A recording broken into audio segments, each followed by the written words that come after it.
de course, mais non, puisque je suis tout seul, en fait, à vrai dire, on avait prévu avec les gars d'organiser un petit débat sur le coureur de l'année. On vous en a déjà parlé samedi soir dans l'émission après la victoire de Tadej Pogacar, qui a un peu plié le game, on va dire. Et du coup, si le vote paraît moins serré que ce qu'on pouvait envisager avant le Tour de Lombardie, c'est quand même toujours assez intéressant, je pense, d'avoir votre opinion sur le sujet. Donc on permet deux options en fait. C'est marqué, vous pouvez le lire sur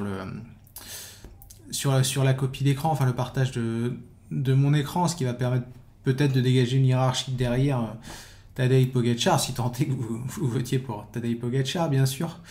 Mais bref, l'idée est de voter sur nos forums. Pour la plupart d'entre vous, vous êtes déjà inscrits, donc c'est assez facile. Il suffit de se connecter à votre compte et puis de choisir qui est votre coureur de l'année, tout simplement. N'hésitez pas à mettre un petit commentaire pour expliquer ou à mettre votre top 5 hein, si vous le souhaitez, parce que c'est ce qui est intéressant aussi. C'est de voir ce que vous pensez, plus que de mettre juste le nom. C'est toujours sympa d'avoir votre opinion sur vos choix. Et si vous n'êtes pas inscrit sur le forum, c'est assez simple et c'est gratuit. Il suffit de vous créer un compte. Alors, ne prenez pas d'adresse jetable type hotmail.com ou des trucs comme ça, parce que parfois ça bug à l'inscription.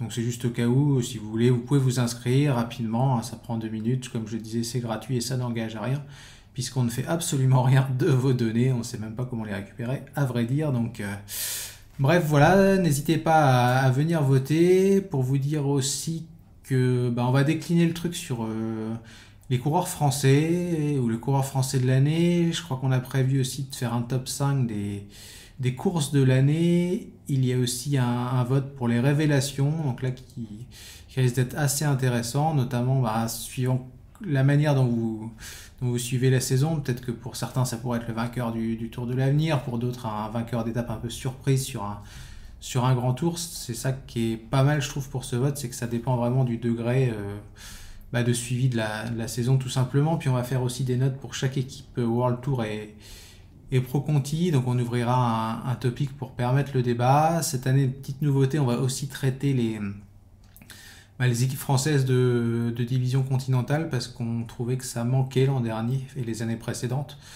Donc pour la Conti FDJ, pour Saint-Michel-Aubert 93 et pour la troisième qui est Xélis Roubaix Lille Métropole, on va aussi faire un petit paragraphe et une petite note pour permettre un débat. Donc voilà, n'hésitez pas à venir sur le forum, à venir voter et partager votre avis. Puis on vous donne rendez-vous très vite, certainement dans la semaine, pour une émission Mercato. Et puis jeudi, on essaiera, après la présentation du parcours du Tour de France, de faire un truc également. Salut à tous et bonne journée.